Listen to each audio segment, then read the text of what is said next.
সুপ্রিয় দর্শক, আসসালামু আলাইকুম। কেমন আছেন আপনারা সবাই? আমি আলহামদুলিল্লাহ ভালো আছি। আজকে আমি আবারও হাজির হয়ে গেলাম আরেকটা রেসিপি নিয়ে। তো চলুন শুরু করি। আমি এখানে 1 কেজি গরুর মাংস নিয়েছি। গরুর মাংসটাকে আমি ধুয়ে পরিষ্কার করে নিয়েছি।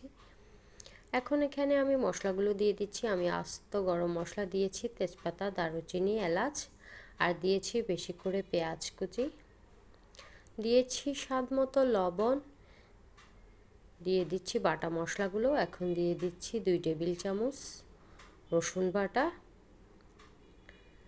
2 টেবিল চামচ আদা বাটা,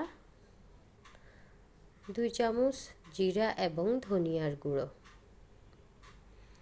দিয়ে দিচ্ছি 1 চামচ হলুদের গুঁড়ো, 2 চামচ মরিচের গুঁড়ো, দিয়ে দিচ্ছি সরিষার তেল, আর দিয়ে দিচ্ছি সয়াবিন তেল। দুটো মিলে আমি 1 কাপ পরিমাণ দিয়েছি। দিয়ে আমার হাতের সাহায্যে ভালো করে মেখে মিক্স করে নিচ্ছি মশলার সাথে মাংসগুলোকে। আজকে আমি হাতে মেখে খাঁটি সরিষার তেলে বাটা মশলায় রান্না করব গরু মাংস। এভাবে গরুর মাংস রান্না করলে ভীষণ মজা হয়। আমি 5 মিনিটের মতো ম্যারিনেট করে রেখেছি। এখন আমি চুলায় বসিয়ে দিয়েছি হাঁড়িটা, একটু নেড়ে চেড়ে দিচ্ছি, সাথে সাথে ঢাকনা দিয়ে দিব না।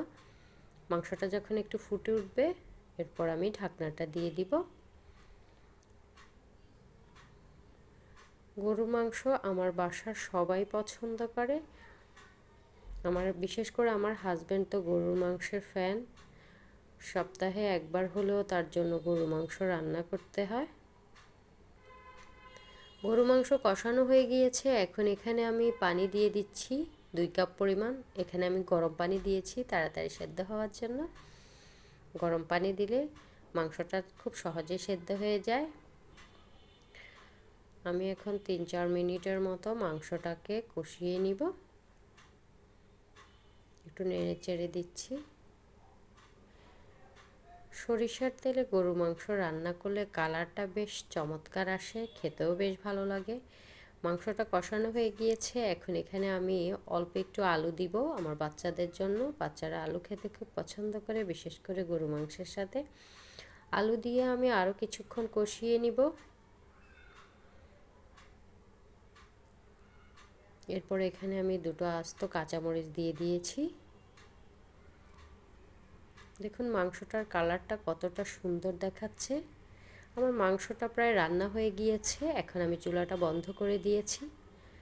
আমার মাংসের রেসিপিটা কেমন লেগেছে অবশ্যই জানাবেন। আপনারা ভালো থাকবেন।